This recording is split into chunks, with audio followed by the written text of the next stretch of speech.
안녕하세요. 서울에서 살고 있는 42살 여성입니다. 제가 어릴 때부터 부모님에게 늘 들은 말이 있습니다. 나쁜 짓 하지 말고 착하고 바르게 살아야 한다고 말이에요. 하지만 3년 전에 그 일을 겪은 후론 제 생각이 완전히 달라졌습니다. 사람이 너무 착하고 선하게만 살면 안 된다는 사실을 깨닫게 된 것입니다. 제 남편은 늘 착하고 남을 먼저 배려하던 사람이었는데 결국 그것 때문에 엄청난 불행을 맞이하게 되었죠. 나쁜 일을 한 인간들이 벌을 받게 되는 것도 영화 속에서나 존재하는 것이었습니다. 현실에서는 늘 악하고 나쁜 인간들이 이기는 법이었죠. 대학을 졸업하고 처음으로 직장 생활을 하게 될 무렵이었습니다. 제가 다녔던 회사는 개인이 운영하는 회사였지만 만든 제품을 주로 국가기관에 납품하고 있어서 공익을 위한 봉사활동을 강조하고 있었습니다. 그래서 주말이 되면 각 부서별로 3명씩 차출해서 장애인 자활센터나 복지시설에서 봉사활동을 하도록 했어요. 한 달에 한 번꼴로 봉사활동에 나갔어야 했죠. 당연히 모든 동료들이 황금 같은 주말에 하는 봉사를 좋아하지 않았습니다. 하지만 인사고과에 반영되기 때문에 피할 수는 없었죠. 그런데 유독 한 사람만 봉사활동을 즐기면서 하고 있었습니다. 바로 제 남편이었습니다. 제 남편은 같은 회사에서 근무하고 있었지만 부서가 달라서 회사에서는 마주칠 일이 없었습니다. 그런데 봉사활동을 나갈 때마다 제 남편을 만날 수 있었죠. 제 남편은 다른 직원들보다 열심히 봉사활동을 했습니다. 봉사하다가 남편과 친해져서 같이 다니다 보니 남편이 다른 사람들이 하기 싫어하는 일만 골라서 한다는 사실을 알아냈습니다. 화장실 청소나 이불 세탁처럼 더럽고 힘든 일을 자처해서 처리했는데요. 그 덕분에 주말마다 저희들은 편하게 봉사활동을 할 수 있었죠. 어느 날 봉사를 마치고 같은 부서의 언니와 카페를 가게 되었습니다. 그런데 언니가 남편에 대해 이런 말을 하더군요. 자재과 김대리 말이야. 자진해서 매주 봉사활동에 나가고 있는 거래. 뭐? 진짜로요? 어떻게 매주 봉사활동 나갈 수 있지? 난 한 달에 한 번도 나가기 싫어 죽을 지경인데. 글쎄, 아마 봉사활동 열심히 해서 인사고과에서 좋은 점수 받으려고 하는 거 아닐까? 언니는 남편이 매주 봉사활동을 하고 있는 이유가 승진 때문이라고 했어요. 저도 남편이 빠른 승진을 노리고 있는 거라고 생각했는데 나중에 그게 아니라는 걸 알게 되었죠. 남편을 볼 때마다 도움이 필요한 사람들을 위해 사는 사람 같다는 느낌을 받았거든요. 저는 그냥 시간만 때우려고 봉사를 대충 하고 있었어요. 손은 움직이고 있었지만 눈은 항상 시계에 가 있었죠. 왜 이렇게 시간이 안 가나 불만스러운 생각뿐이었습니다. 빨리 마치고 친구들을 만나서 영화도 보고 술도 한잔하면서 주중에 쌓인 스트레스를 풀고 싶었거든요. 그런데 봉사할 때마다 시간이 너무 느리게 가서 짜증이 밀려왔습니다. 봉사시설에서 일을 할 때마다 저도 모르게 한숨이 나오곤 했습니다. 그러다가 어느 날은 두꺼운 이불을 전부 다 걷어서 빨아야 한다는 거 있죠. 그날 하필이면 저와 남편 둘이서만 봉사를 하러 나와 있었습니다. 게다가 주말이라 장애인 시설 관계자도 달랑 한 명밖에 없었는데요. 그 관계자분도 처리할 업무가 있어서 도와주지 못한다면서 미안해 하더라고요. 아니, 선생님도 도와주지 못하신다고요? 산더미 같은 이불 빨래를 둘이서 어떻게 해요? 다른 일도 많은데. 그냥 웃으면서 해요. 어차피 해야 되는 일이잖아요. 네? 민준 씨는 이게 아무렇지도 않아요? 민준 씨가 다 할 것도 아닌데 이런 건 못하겠다고 항의해야죠. 저는 그냥 하자고 말리는 남편이 짜증났지만 남편은 불평하지 않고 빨래를 시작했습니다. 그러면서 제게 이런 말을 해주더라고요. 언젠간 다른 사람의 도움을 받아야 할 수도 있잖아요. 지혜씨 많이 힘들면 이불 옮기는 것만 도와주세요. 민준씨, 아니에요. 저도 도울게요. 이것부터 옮길까요? 남편이 하는 말에 큰 감동을 받아서 남편이 다르게 보이더군요. 그때부터 남편과 함께 봉사하면서 많이 배우게 되었습니다. 저도 모르게 남편을 좋아하게 돼서 그럴까요? 이상하게 주말마다 하는 봉사가 지루하지 않고 재밌어졌습니다. 그래서 저도 남편처럼 매주 봉사활동을 시작하게 되었죠. 그만큼 남편과 가깝게 지나게 되었는데 얼마 지나지 않아서 회사에서 저희들이 연인 관계란 소문이 퍼졌습니다. 그 소문을 계기로 사귀게 되었다가 결혼까지 하게 되었습니다. 결혼 후에도 남편이 정말로 착하다는 사실을 알게 되었죠. 시어머니께서 남편이 어릴 때부터 남의 부탁을 잘 거절하지 못했다고 하더라고요. 제가 인사드리러 갈 때마다 착하고 여린 성격이라 너무 걱정이라고 하셨어요. 민준이가 저번에 과로로 쓰러졌다며? 자기가 다 못할 거 알면서도 남이 부탁하면 거절할 줄 모르니까 걱정이야. 민준이는 너무 착해서 탈이지. 동생처럼 야무진 면이 없어. 네, 그러게요. 저희 남편도 서방님처럼 똑 부러져야 할 텐데. 어머님 앞에서 똑 부러진다는 표현을 썼지만 서방님은 냉정하다고 느낄 정도로 아주 이기적이었습니다. 절대로 자기한테 손해가 되는 일은 하지 않았죠. 당연히 자기 것을 양보하는 일도 없었습니다. 이익을 챙겨야 할 때는 눈에 불을 켜고 달려드는 면이 있었거든요. 그에 비해 동서는 순하고 부드러운 성격이었습니다. 그래서 저는 남편과 서방님을 반반씩 섞어 놓으면 딱 좋겠다는 생각을 하고 있었죠. 결혼 전에는 남편이 어려운 사람들을 돕는 일에 적극적이란 사실을 알고 있었습니다. 그걸로 싸우게 될 줄은 몰랐는데 결혼하고 나서 보니 남편의 오지랖이 단점으로 보이더군요. 남편은 자선단체에 과하다 싶을 정도로 기부를 하고 있었습니다. 매일 여러 단체에 기부하느라 수십만 원은 기본으로 쓰고 있었는데요. 그 사실을 알게 되자마자 기부를 조금만 줄이자고 했습니다. 하지만 남편이 절대 안 된다고 하더군요. 여기서 더 줄이라고? 절대 안 돼. 당신이랑 결혼한다고 많이 줄인 거야. 더 이상 줄일 수 없어. 여보, 우리가 잘 버는 것도 아니고 이렇게 많이 기부하면 어떡해? 우리 이세 생각해서 조금만 하자. 시댁에서도 이 이야기로 싸우기 시작하자 서방님이 나서서 바보 같은 짓 좀 그만하라고 하더군요. 아직도 그걸로 싸우고 있는 거야? 민준아, 네가 아무리 주머니 털어봐야 엄발의 오줌 누기야. 걔네들이 행복해지거나 출세하는 것도 아니니까 괜히 쓸데없는 짓 하지 말고 형수님이나 잘 챙겨. 곧 애도 생길 텐데 네 가정에 집중해야지. 그래, 네 말도 맞아. 앞으로는 내가 알아서 조절할 테니까 걱정하지 마. 남편이 서방님 말에 불편해하면서도 저한테처럼 반박하지 않더라고요. 중학생 때부터 동생이랑 안 맞는 것 같다고 하더니 아무래도 동생이랑은 사이가 가깝지 않은 것 같았습니다. 서방님 앞에서 말은 이렇게 하고 기부금을 줄이진 않았죠.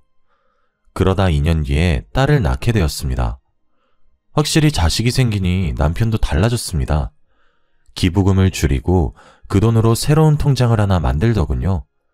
제가 무슨 통장을 만드는 거냐고 물어보니 남편이 웃으면서 이야기해 주었습니다.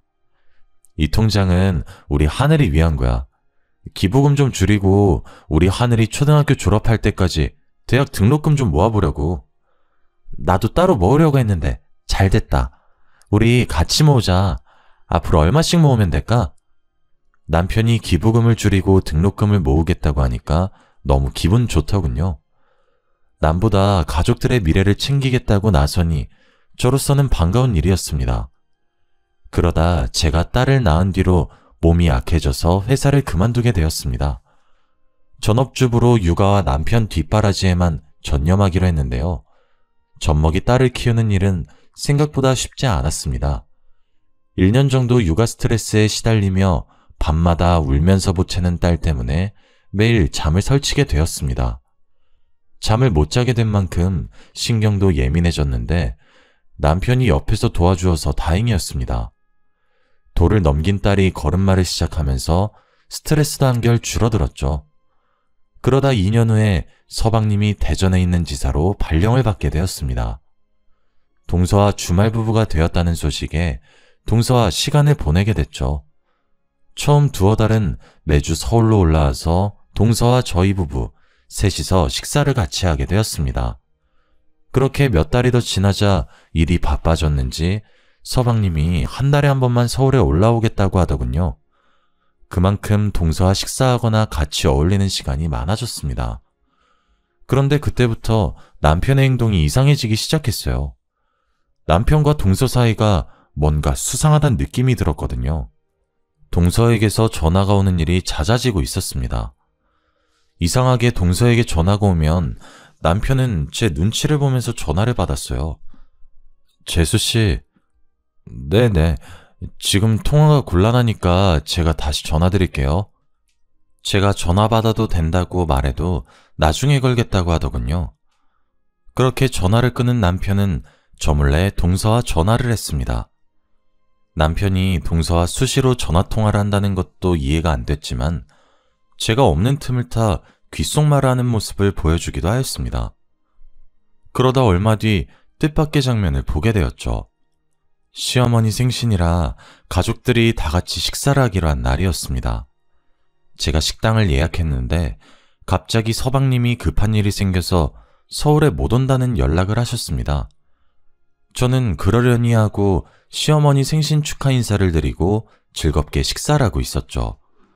그런데 어머님께서 식사가 마음에 안 드시는지 젓가락으로 뒤적거리다가 한숨을 내쉬며 말씀하셨습니다. 민기는 계속 일이 바쁜 거냐? 통 얼굴을 볼 수가 없네. 시어머니가 동서를 쳐다보면서 물으니까 동서가 깜짝 놀랐는지 어깨를 움츠리더라고요. 그러면서 힐끔 주변 눈치를 보면서 대답하였습니다. 네, 그런가 봐요. 뭔가 걱정이 있는지 어두운 표정으로 식사도 하는 둥 마는 둥 하더니 동서가 슬며시 밖으로 나가버리더라고요. 그러자 남편이 또 제 눈치를 보며 동서를 따라 나갔어요. 처음에는 동서가 화장실에 갔을 거라고 생각했는데 동서도 남편도 들어오지 않더군요. 결국 시어머니께서 숟가락을 놓고 제게 말씀하셨어요. 얘들은 밥 먹다 말고 나가서 뭘 하는 거니? 네가 좀 나가봐라. 네, 제가 나가볼게요. 어머님은 식사하고 계세요? 제가 시어머니 말을 듣고 밖으로 나와서 동서와 남편을 찾아봤습니다. 주차장 쪽에서 울음소리가 들려 나가보니 동서와 남편이 나란히 앉아있는 게 보였습니다. 둘이 구석에 있는 난간에 걸터앉는 것도 모자라 남편이 동서 어깨에 손을 얹고 눈물을 닦아주고 있었죠. 남들이 보면 둘이 부부라고 오해할 정도로 사이가 가까워 보였습니다. 그래서 제가 크게 헛기침을 하며 다가갔는데요. 여보, 여기서 뭐해? 어머님이 기다리셔. 얼른 들어와. 아, 네, 형님. 지금 들어갈게요. 근데 동서, 무슨 일 있어요? 왜 울고 있어요? 제가 왜 우는지 물어보는데도 동서가 급히 일어나서 식당 안으로 들어가더라고요. 남편도 들어가려고 하길래 급하게 팔을 붙잡았죠. 당신이 말해봐. 도대체 무슨 일이야? 동서가 왜 울고 있고 당신이 왜 위로해주고 있는데? 뭐 별일 아니야. 민기랑 다툰 것 같아. 근데 당신이 위로해주고 있었다고? 아니, 그게 아니라 남편 말로는 동서가 어머님 생신인데 못 오면 어떡하냐고 서방님에게 잔소리를 했다고 합니다. 서방님도 그 말을 듣고 화가 나서 회사에서 시킨 일인데 어떡하냐고 짜증을 냈다고 해요. 그래서 말다툼을 하다가 기분이 상해서 눈물을 흘렸다고 하네요. 다른 건 몰라도 그 말만큼은 믿었는데 남편이 그냥 아무 말이나 둘러댔다는 사실을 알아냈죠. 며칠 뒤 남편이 일주일 동안 출장을 간다고 했거든요. 딸도 학원 가서 집에 없고 남편도 집에 없으니 동서는 어떻게 지내나 궁금해졌습니다. 같이 밥 한 끼 하자고 전화를 하니 동서가 무척이나 당황스러워 하더라고요. 밥을 먹자고요? 아, 근데 어쩌죠? 오늘은 선약이 있어서 안 될 것 같아요. 아, 그래? 아쉽다. 다음에 같이 먹자. 제가 전화를 끊으려고 하니까 동서가 거절해서 정말 미안하다고 하더군요. 지금 생각해보면 가식적인 여자였습니다. 다음날 제가 충격적인 전화를 받았거든요. 출장을 갔다는 남편이 교통사고가 났다는 거 있죠? 게다가 생명이 위태롭다는 연락을 받고 온몸이 굳어버리고 말았습니다. 병원으로 가는 내내 심장이 터질 것 같았어요. 그저 남편이 무사하기만을 바랬는데요. 모 대학병원 중환자실에 들어서니 익숙한 모습이 눈에 들어왔습니다. 남편 옆에 동서가 누워있는 거 있죠? 들어올 때 경찰들이 있던 게 생각나 다시 밖으로 나가 경찰들을 찾았습니다. 그래서 경찰을 붙잡고 교통사고 나서 들어온 남자가 여자랑 같이 있었던 거냐고 물었죠. 그랬더니 경찰이 남편 차에 동서가 같이 타고 있었다고 이야기해 주었습니다. 출장을 간 남편 차에 동서가 왜 타고 있었는지 이해할 수가 없었습니다. 그런데 경찰이 더 충격적인 말을 해주더군요. 차량 블랙박스를 바탕으로 사건을 조사해보니 남편과 동서가 불륜관계였던 것이었습니다. 저희는 두 분이 부부관계인 줄 알았습니다. 그런데 선생님께서 아내분이라고 하고 동생분 증언에 의하면 두 분이서 몰래 여행을 갔다가 사고가 난 것 같다고 하더라고요. 동생이요? 혹시 서방님 여기 오셨어요? 네, 선생님보다 먼저 오셔서 저희 조사에 응하셨습니다. 예전부터 불륜 사실을 알고 있었다고 말씀하셨거든요. 저희 남편이 불륜을요? 확실해요? 그 블랙박스 화면 보여주시면 안 돼요? 경찰이 개인정보보호법상 함부로 보여줄 수 없다고 하길래 볼 수 없었습니다. 저는 그래서 경찰의 말을 믿을 수가 없었습니다. 그렇다고 해서 경찰이 저한테 거짓말을 할 이유는 없었죠. 그 누구보다 착한 남편이 동서와 내연관계를 맺는 더러운 짓을 하다니 저는 이 순간이 꿈처럼 느껴지고 있었습니다. 그때 등 뒤에서 서방님 목소리가 들렸습니다. 경찰 말대로 서방님이 저보다 먼저 병원에 와 있었던 겁니다. 제가 언제부터 와 있었던 거냐고, 혹시 블랙박스 동영상은 봤냐고 물어보니까 서방님께서 굳은 표정으로 말씀하시더군요. 형수, 나 사실 블랙박스 동영상 본 적 있어. 누가 내 차 긁고 갔길래 블랙박스 동영상 확인해보니까 둘이서 몰래 여행을 갔더라고. 이번만 간 게 아닌 것 같아. 운전하면서 별의별 짓을 다 하는데 사고가 날 수밖에 없겠더라. 그러니까 형수님도 마음 굳게 먹고 이겨내야 돼. 나도 너무 기가 막혀서 믿겨지지 않지만 지금은 경찰 조사를 믿을 수밖에 없어. 어떻게 이런 일이... 전 믿을 수 없어요. 서방님은 왜 말씀해주지 않은 거예요? 제 남편이 바람을 피고 있으면 말씀해줘야죠. 내가 어떻게 그래. 우리 애들이 이혼 가정이라고 놀림받을까봐. 이번만 참자. 이번만 봐주자. 용서해주려고 노력하고 있었는데. 서방님이 울길래 저도 눈물을 흘렸습니다. 그날만 운 게 아니었습니다. 제가 몇 날 며칠을 울면서 제발 아니길 바랬지만 며칠 후에 경찰이 사고에 대한 결론을 내려버렸습니다. 남편이 회사 일로 출장을 간다는 것도 거짓말이었죠. 블랙박스를 근거로 남편과 동서가 내연관계였으며 남편의 운전부주의로 사고가 났다는 사실이 밝혀졌습니다. 설마 했는데 하늘이 무너지는 기분이 들었죠. 제가 분노에 차 안절부절 못하는데도 서방님은 차분하셨습니다. 사실 전부터 남편과 동서가 수상해 보였다고 이야기해 주었는데요. 형수님한테 이런 말까지 하게 될 줄은 몰랐네. 제가 대전에 내려가면서부터 민준이랑 집사람 사이가 더 가까워진 것 같더라고. 사실 전부터 이상하긴 했는데 서방님은 몇 달 전에 있었던 어처구니 없는 일을 이야기해 주었습니다. 서방님께서 주말 업무가 남아서 서울에 못 올라간다고 동서에게 전화를 했다고 하는데요. 그런데 생각보다 업무가 일찍 끝나서 급히 서울로 올라갔다고 합니다. 집에 들어가니 남편과 동서가 같이 있어서 깜짝 놀랐다고 하죠. 아니, 형이 왜 여기 있어? 네가 없으니까 재수씨가 심심하다고 해서 놀러왔어. 왜? 내가 못 올 때라도 왔어? 그건 아닌데 놀러올 거면 말을 하지 그랬어. 네가 있어서 깜짝 놀랐잖아. 가족끼리 놀러 올 수도 있지. 놀랄 게 뭐가 있어? 남편의 당당한 태도에 서방님은 더 이상 할 말이 없었다고 합니다. 동서가 남편과 자주 연락하거나 만난다는 사실을 알고 있었지만 설마 그런 짓을 저지를 거라고는 상상조차 못했다고 해요. 서방님의 말을 들으니 남편과 동서가 은밀하게 뭔가를 속삭이던 모습이 떠올랐습니다. 주차장에서 남편이 어깨를 토닥여주면서 속삭이던 모습. 믿고 싶지 않았지만 둘이 불륜을 저지르고 있는 것 같았죠. 일단 남편과 동서가 정신을 차려야 불륜에 대해 캐묻던지 할 수 있을 것 같았습니다. 그래서 저는 시어머니께 딸을 맡기고 남편 옆에 붙어서 간병을 했습니다. 말도 하지 못하고 누워있는 남편을 보니 만감이 교차하더군요. 마누라 몰래 재수씨와 재미를 보다가 천벌을 받은 것 같다는 생각도 들었죠. 서방님도 회사에 휴가를 내고 병원에 자주 들리셨습니다. 그런데 며칠 뒤에 서방님이 누군가와 전화통화하는 소리를 듣게 되었습니다. 화장실을 다녀오는데 비상구 쪽에서 서방님 목소리가 들려오더군요.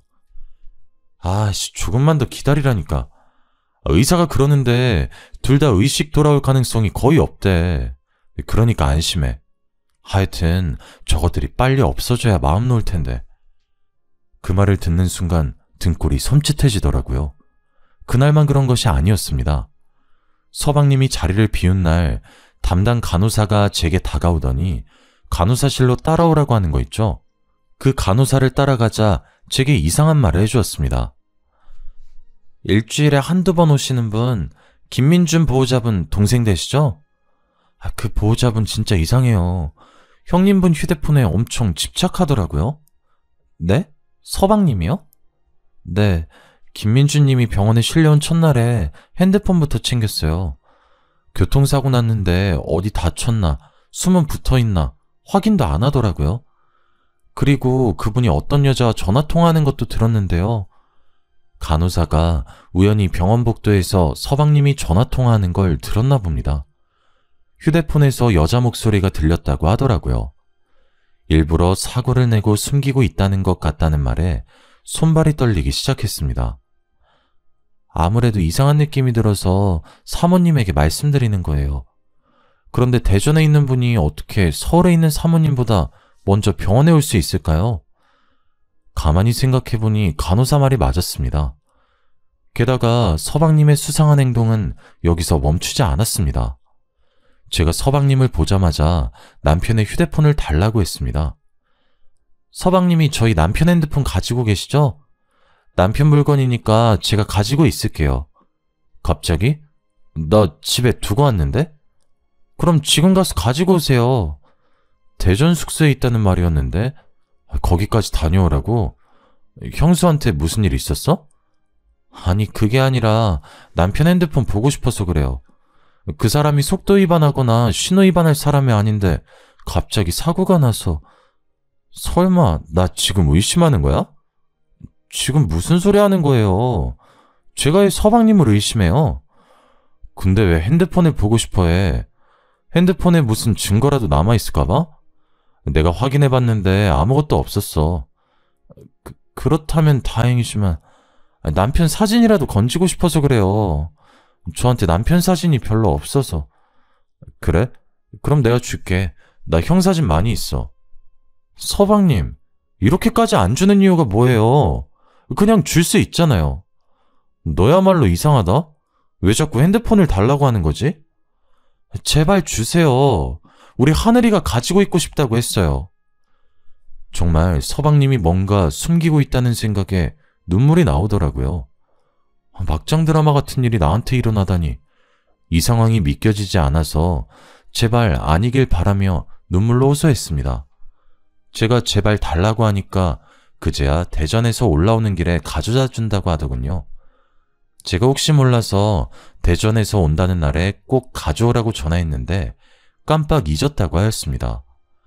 갑자기 전화를 걸어서 지금 대전에 있으면 택배로 보내달라고 해도 소용이 없었습니다. 굳이 자기가 가지고 있겠다면서 끝까지 휴대폰을 주지 않더군요. 일주일 뒤에 남편이 세상을 떠나고 말았습니다. 서방님은 이때를 기다렸다는 듯이 납골당과 화장 이야기를 꺼냈습니다. 그러면서 유품인 휴대폰을 같이 태워버리겠다고 했어요. 그날 밤에 저는 서방님이 남편의 핸드폰을 어디에 뒀는지 확인했습니다. 그리고 몰래 남편의 휴대폰에서 유심칩을 빼두었죠. 이틀 뒤 남편의 시신이 화장 처리되었습니다. 서방님이 남편의 장례식에서 목 놓아 통각하는 모습이 아내인 저보다 더 슬퍼 보이더군요. 하지만 저는 그 모습을 믿지 않았습니다. 며칠 후에 남편의 휴대폰을 복원시켜서 사진과 문자를 살펴보았죠. 그리고 서방님이 숨기고 있던 끔찍한 비밀을 알게 되었습니다. 서방님은 동서 몰래 내연녀를 만나고 있었습니다. 불륜 사실을 동서가 알게 된 순간 대전지사 근무를 시작하게 되었죠. 서방님은 내연녀와 대전에서 살림을 차렸고 서울에는 일이 바쁘다는 핑계로 올라오지 않았습니다. 동서는 서방님이 너무 수상해 보여서 대전에 내려갔다가 서방님의 불륜 현장을 목격하게 된 겁니다. 화가 머리끝까지 난 동서가 내연녀와 머리채를 쥐어뜯으며 싸웠고 서방님에게는 가정으로 돌아오라고 사정을 했다고 하는데요. 여보, 내가 다 용서해줄게. 당신이 바람핀 거 없었던 일로 해줄 테니까 지금이라도 돌아와. 난 그럴 생각이 없어. 그러니까 그냥 이렇게 살든지 아니면 이혼하든지 둘 중 하나 선택해. 뭐? 이럴 거면 왜 나랑 결혼했어? 2년이랑 결혼하지 왜 결혼했냐고. 나도 후회돼서 이러는 거 아니야. 그러니까 이혼하자고. 안 돼, 여보. 난 이혼 못해. 이러지 마, 제발. 동서는 서방님을 사랑하고 있어서 절대 이혼할 수 없다고 매달렸다고 해요. 하지만 서방님은 내연녀를 포기하지 않았다고 하죠. 동서는 고민 끝에 남편에게 부탁해 동생을 말려달라고 부탁했나 봅니다. 동생과 남편이 서방님을 어떻게 하면 좋을지 의논했고 이번에는 남편이 대전에 내려가서 가정을 지키라고 서방님을 설득했다고 하는데요. 내연녀에게 홀딱 반한 서방님이 남편에게 험악한 말을 하는 바람에 둘은 크게 싸우게 되었다고 합니다. 김민기, 너 지금 나한테 욕했어? 너 이러다가 재수 씨한테도 욕하겠다? 도대체 이게 뭐 하는 짓이야? 사람이 지켜야 할 도리라는 게 있는 건데 지금 네가 하는 짓은 사람이 아니라 짐승들이나 하는 짓이란 말이야. 뭐? 이 자식이... 그래, 너 잘났다. 잘난 넌 도리 지키면서 살아. 짐승 같은 나는 개돼지처럼 아무년하고 붙어먹으면서 살 테니까 당장 꺼져.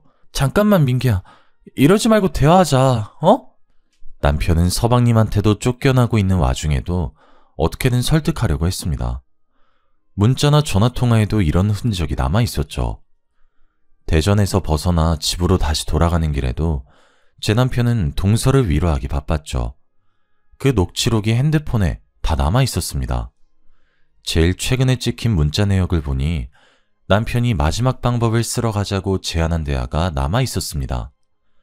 재수씨, 이렇게 된 이상 마지막 결단 내리셔야 합니다. 같이 대전으로 내려가서 민기랑 단판 지어요. 이번에도 안 되면 그냥 이혼하고 위자료 받아내세요. 네, 저도 이제 지쳤어요. 이제 아주버님 말대로 할게요.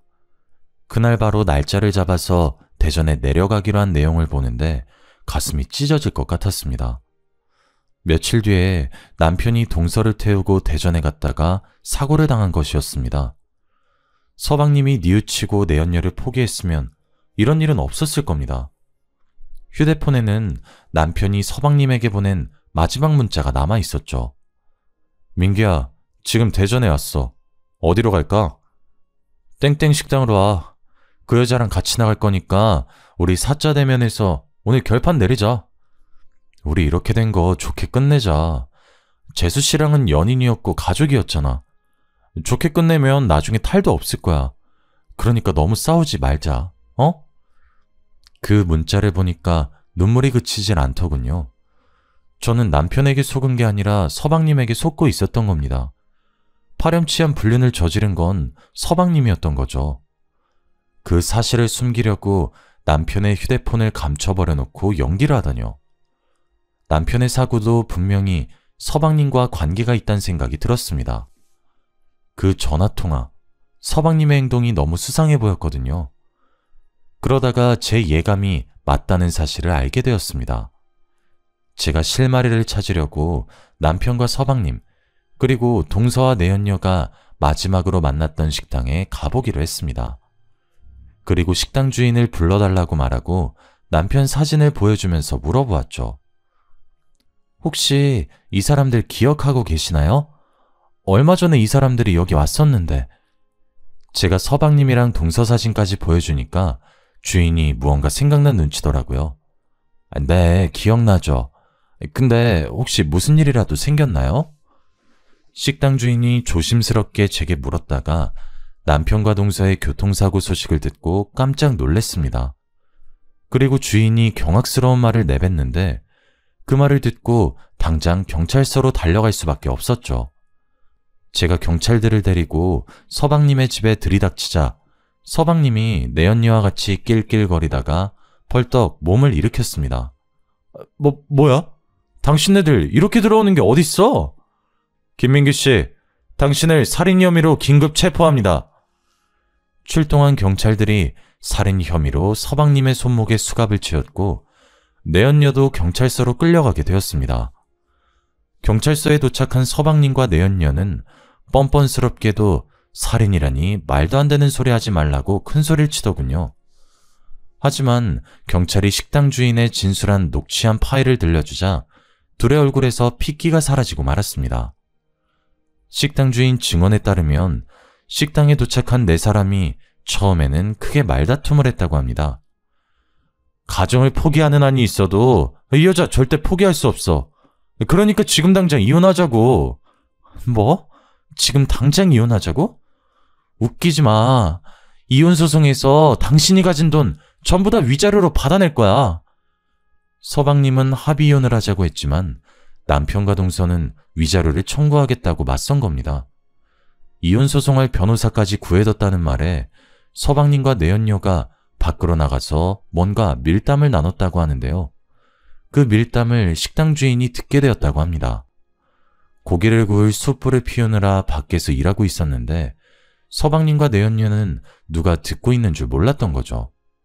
아, 좋게 이혼하자고 할 땐 언제고 위자료를 달라고 하네. 저것들이 한통속돼서 나를 뜯어먹으려고 설치는데 어떻게 하지? 가만히 있다가는 당신 돈 전부 다 날리겠는데? 내가 보니까 전현이 돈독이 단단히 오른 것 같아. 원래 나 없으면 죽을 것 같다고 찔찔 짜던 앤데 김민중 그 자식이 옆에서 바람 넣어서 그런 거야. 미친 자식. 죽여버리고 싶어. 여기엔 다 담진 못했지만 서방님은 남편과 동서에게 입에 담기 힘든 욕을 했습니다. 그걸 들은 내연녀는 더 엄청난 말을 내뱉었죠. 그럼 죽여버리자. 아무도 모르게 죽일 방법 알고 있어. 식당 주인은 그 말을 듣고 가슴이 철렁 내려앉았다고 합니다. 장난삼아 하는 말이 아니라는 걸 알고 그때부터 둘의 행동을 유심히 살폈다고 하는데요.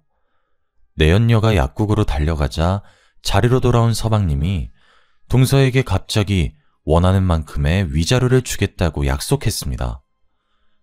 그래, 이렇게 된 거 전부 다 내 잘못이니까 당신이 원하는 만큼 위자료 줄게. 머리 아프게 소송 같은 건 하지 말자. 뭐? 정말로? 동서는 서방님이 자리 비운 내내 울다가 눈물을 뚝 그쳤다고 해요. 서방님은 그런 동서를 살살 달래서 합의를 봤다고 하죠. 그리고 내연녀는 서울로 돌아가려는 남편에게 수면제가 든 피로회복제를 주었다고 합니다. 가는 길에 이거라도 드세요. 밤도 깊은데 서울까지 가시려면 피곤하실 거예요. 피로회복제 사러 약국 가신 거였어요? 갑자기 약국 가셨다길래 어디 아프신 줄 알았어요. 아니요, 아프긴요. 하나도 안 아파요. 민준 씨도 아프지 마세요.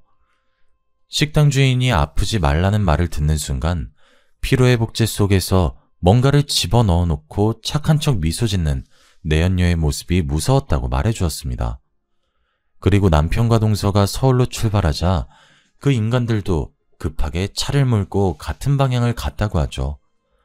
남편과 동서가 처참한 사고를 당했다는 소식을 듣고 기뻐했을 두 짐승을 상상하니 속이 부글거립니다. 사실 그 사고는 짐승들이 의도했던 대로 운전을 하던 남편이 약에 취해 잠이 들었다가 도로 밑으로 추락한 사고였습니다. 더 충격적인 건 동생은 죽고 아내는 의식불명인데도 서방님은 여전히 내연녀와 놀아나면서 남편의 재산까지 가로챌 궁리를 하고 있었던 겁니다. 경찰은 식당 주인의 진술을 바탕으로 둘에게 살인 공모를 추궁했지만 이미 인간이기를 포기한 것들은 끝까지 부인했죠. 경찰은 내연녀가 피로회복제를 사기 위해 들린 약국을 찾아내 피로회복제를 수면제와 함께 샀다는 사실을 알아냈습니다. 식당 근처에 있던 방범 카메라에서 내연녀가 피로회복제병에 뭔가를 넣는 모습도 확보했는데요.